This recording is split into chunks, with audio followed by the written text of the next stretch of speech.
Morning, guys, and welcome to this week's Coffee and Conversation. I'm your host, Coach Dennis from manoflegacy.org, and with me again is Dr. Charlie. How are you doing today? I am awesome. How are you? Good. We were talking about divorce, and is divorce the death of the relationship and life as you know it, or is it the rebirth of life? It's all in how you approach it. It's all in how you approach it, and I look at it as it's a rebirth. It's an opportunity to lick your wounds, of course, make an honest assessment of yourself, and then become a better version of you. We call it version 2.0 in the relationship. So sometimes we initially come into contact with most of the men in the coaching practice when they're trying to avoid divorce. And we have to have a pretty brutal conversation. The marriage as you know it is dead. It's DOA. You're not happy, she's not happy. She's made it clear, I love you, but I'm not in love with you, or I want a divorce. And it's what spurs the men on the journey to improve, evolve, and grow. And sometimes they reattract their wives. And we've all seen and know somebody whose life has gone completely down the toilet because of divorce. Because nobody has reached out, I think, to help them or talk with them. But you're right, it's an opportunity to create an amazing life, work on the things you need to work on and improve on. And you talked about it, accept responsibility for where you failed. And we all fail. And grow from there.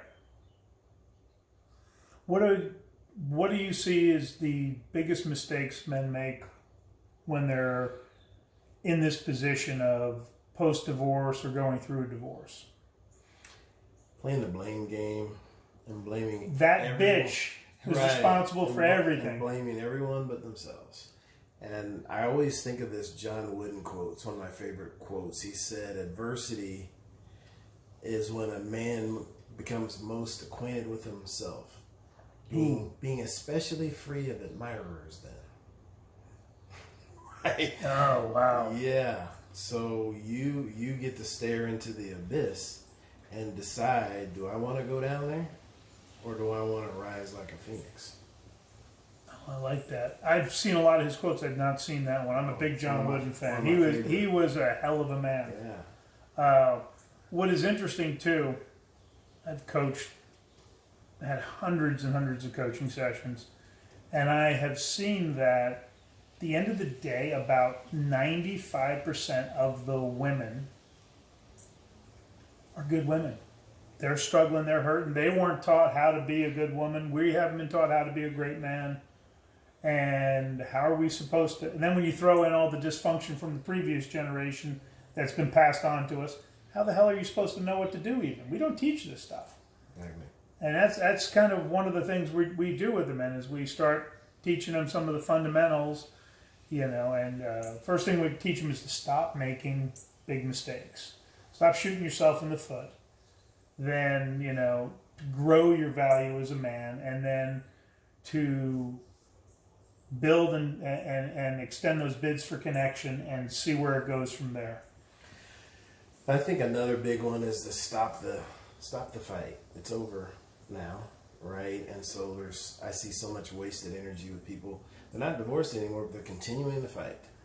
And hey, if your spouse feels like it's all your fault, okay, take that responsibility. Okay, yep. And then here's what I'm doing about it, and here's how I'm getting better. Move on.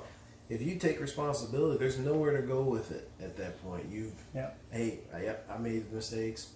Let's move forward and get better. And your children, your friends, your family will see, right? Because they're all watching. Yeah, they'll see, and the proof is in the pudding. And assuming your ex is in the majority. Excuse me. One of the things we teach is to hold women in high regard. Absolutely. Because women can feel the energy you bring, and when you hold them in high regard, you can do that with an ex. Doesn't mean, but your children, like you said, are going to see how do you treat her, how do you react. I'm embarrassed to say I did not do that in my first divorce. There was some arguing and screaming, and I look back and it's one of a handful of points in my life I wish I could go back and undo. Now I look back on it in embarrassment. I had let anger get the best of me at that point in time. So I was probably truthfully in the victim mode of the victim triangle, and I divorced here 3 years ago. It was completely different, and I was in a great place.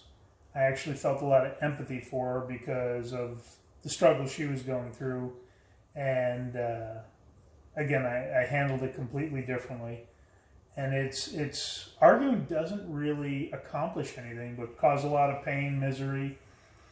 And again, it's not always easy because sometimes the other side is wanting to push the argument, always poke you and have that. But yeah, I think that's a great point. There's nothing to be had from arguing. Let's accept our responsibility and move on.